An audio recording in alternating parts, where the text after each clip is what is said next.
লক্ষ্মীর ভাণ্ডার শেষ, এবার নাকি আসছে অন্নপূর্ণা ভাণ্ডার। নির্বাচন মিটতেই আমরা তৃণমূল সরকারের আসল রূপ জানতে পারছি, আর তার সাথে জানতে পারছি এরা কি আসলে আদৌ জনদরদি ছিল নাকি স্রেফ নতুন কোনো ফাঁদে মানুষকে বোকা বানাতো এরা। হাইকোর্টের নির্দেশে যখন ওবিসি তালিকায় কারচুপি আর ভুয়ো অনগ্রসরদের মুখোশ খুলে যাচ্ছে, তখন আগের তৃণমূল সরকার ব্যস্ত হচ্ছে ড্যামেজ কন্ট্রোলে। ইমাম, মোয়াজ্জেম আর পুরোহিত ভাতা বন্ধ করবার এই যে ডিসিশন, এটা সমস্ত পশ্চিমবঙ্গের মানুষ স্বাগত জানাচ্ছেন, কারণ ধর্মের নামে কোনো ভাতা চালু থাকা উচিত নয়। বছরের পর বছর ধরে রাজ্য সরকারি কর্মীদের মহার্ঘ ভাতা বা ডিএ আটকে রেখেছিল তৃণমূল সরকার। এখন বিজেপি আসতেই সপ্তম পে কমিশনের আশ্বাস দেওয়া হচ্ছে, অথচ দেখুন কেন্দ্রের বিজেপি সরকার কিন্তু বারবার নিয়ম নীতি মেনে স্বচ্ছতার সাথে কাজ করবার দাবি জানিয়ে আসছিল।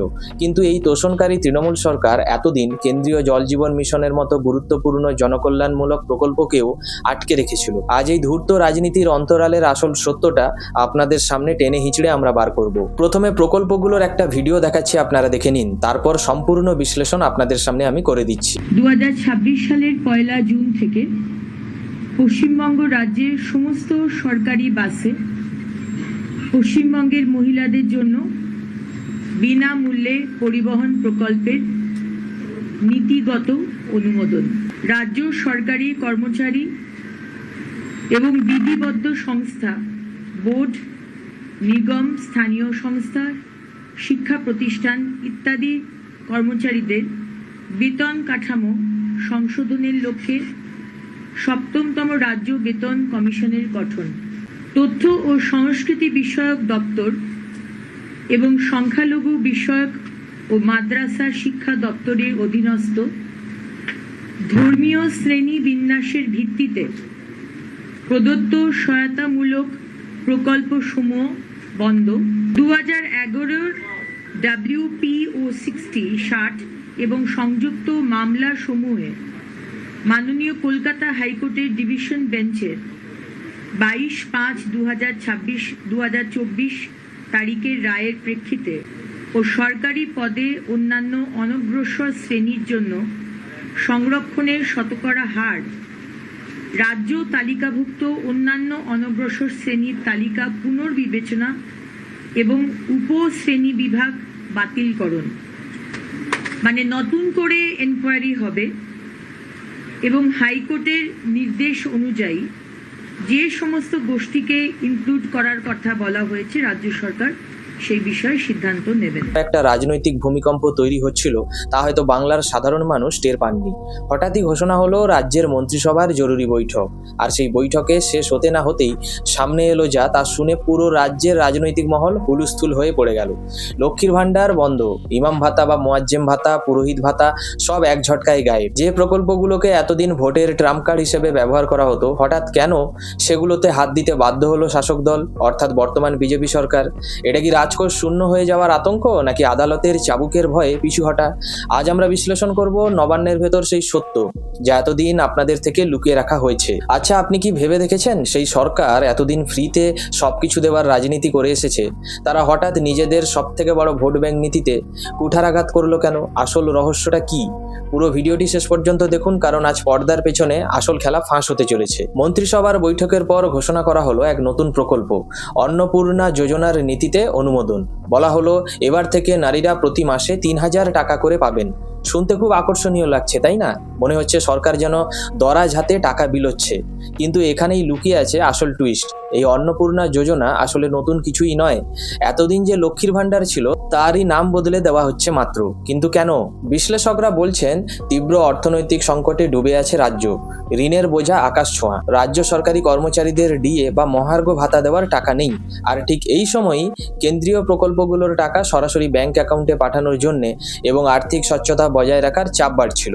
বিজেপির নেতা বারবার অভিযোগ তুলেছে যে কেন্দ্রীয় টাকা ঘুরপথে রাজ্যের নিজস্ব নাম দিয়ে চালানো হচ্ছে। তাহলে কি এবার কেন্দ্রের কোনো কড়া নজরদারি আর আইনি জটিলতা থেকে বাঁচতেই রাতারাতি লক্ষ্মীর ভাণ্ডারের নাম বদলে অন্নপূর্ণা যোজনা করার এই মরিয়া চেষ্টা? সাধারণ মানুষকে বোকা বানানোর এই নতুন খেলা আর কতদিন চলবে? এবার আসি সব থেকে বড় এবং বিস্ফোরক সিদ্ধান্তে। তথ্য সংস্কৃতি দপ্তর এবং সংখ্যালঘু বিষয়ক মাদ্রাসা ও শিক্ষা দপ্তরের অধীনে থাকা একটি ধর্মীয় শ্রেণীবিন্যাসের ভিত্তিতে দেওয়া দেওয়া সমস্ত সহায়তামূলক প্রকল্প, সোজা কথায় ইমাম এবং মুয়াজ্জেম এবং পুরোহিত ভাতা আগামী মাস থেকে সম্পূর্ণরূপে বন্ধ করা হচ্ছে। হ্যাঁ, আপনি ঠিকই শুনছেন। এতদিন যে তোষণের রাজনীতিকে হাতিয়ার করে বাংলার ভোট ব্যাংক সুরক্ষিত রাখা হয়েছিল, সেই দেওয়ালে আজ ফাটল ধরছে। কিন্তু এই ভোল বদলের কারণ কি?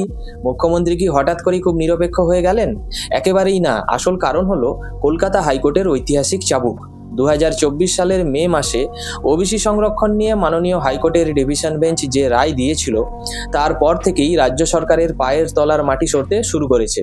ধর্মের ভিত্তিতে সংরক্ষণ বা অনুমোদন দেওয়া যে বেআইনি কাঠামো তৈরি করা হয়েছিল আইনি মারপ্যাচে, তা আজ খড়কুটোর মতো ভেঙে পড়েছে। বিজেপি এবং বিরোধী দলগুলো দীর্ঘদিন ধরে সরব হয়েছিল যে ধর্মের ভিত্তিতে সরকারি কোষাগারের টাকা এভাবে বিলি করা সংবিধান বিরোধী। আজ আদালতে যখন পিঠ ঠেকে গেছে, ঠিক তখনই মুখ রক্ষার্থে এই প্রকল্পগুলো বন্ধের নোটিফিকেশন জারি করতে হচ্ছে প্রশাসনকে। যে সরকার এতদিন নিজেদের সংখ্যালঘু দরদি বা সর্বধর্ম সমন্বয়ের চ্যাম্পিয়ন বলে দাবি করত, আজ আদালতের ভয়ে তাদের এই পিছু হটা কি প্রমাণ করে না যে তাদের পুরো নীতিটাই ছিল কেবল ভোটের স্বার্থে? আপনাদের কি মনে হয় কমেন্টে অবশ্যই জানাবেন। শুধু ভাতার রাজনীতি নয়, এই ক্যাবিনেট বৈঠকের 1 জুনের পর থেকে সরকারি বাসে নারীদের বিনামূল্যে যাতায়াত এবং পে কমিশন গঠনের মতো একগুচ্ছ ঘোষণা করা হয়েছে। কিন্তু প্রশ্ন হলো, টাকা আসবে কোথা থেকে? আজ পশ্চিমবঙ্গের পুরসভা এবং কর্পোরেশনের দিকে তাকান। বেশিরভাগ জায়গায় ভোট হচ্ছে না, অ্যাডমিনিস্ট্রেশন বসিয়ে রাখা হয়েছে। ক্যাবিনেট বৈঠকেই আলোচনা হয়েছে যে শহরের নিকাশি ব্যবস্থা স্তব্ধ, আবর্জনাও পরিষ্কার হচ্ছে না, স্ট্রিট লাইট জ্বলছে না। কিন্তু কেন? কারণ কাউন্সিলর এবং প্রশাসনের মধ্যে কোনো সমন্বয় নেই। তৃণমূলের অভ্যন্তরীণ সিন্ডিকেট রাজ এবং কাটবানি সংস্কৃতির কারণে আজ পুরো পরিষেবাটাই লাটে উঠেছে। ঠিক এই জায়গাতেই বিজেপি সরকার এক বিকল্প সুশাসনের মডেল তুলে ধরছে। বিজেপি নেতৃত্ব বারবার দাবি করছে, বাংলাকে এই দেউলিয়া দশা থেকে বাঁচাতে হলে ডাবল ইঞ্জিন সরকারের কোনো বিকল্প নেই। উত্তরপ্রদেশ আর আসামের মতো রাজ্যগুলো যেখানে উন্নয়ন এবং স্বচ্ছতার নিরিখে এগিয়ে যাচ্ছে, সেখানে বাংলা কেন শুধু ঋণের টাকায় চলা ভাতার উপরে নির্ভর করে থাকবে? বিজেপি বলছে, ভাতা নয়, চাই কর্মসংস্থান, তোষণ নয়, চাই সবার জন্য সমান বিচার।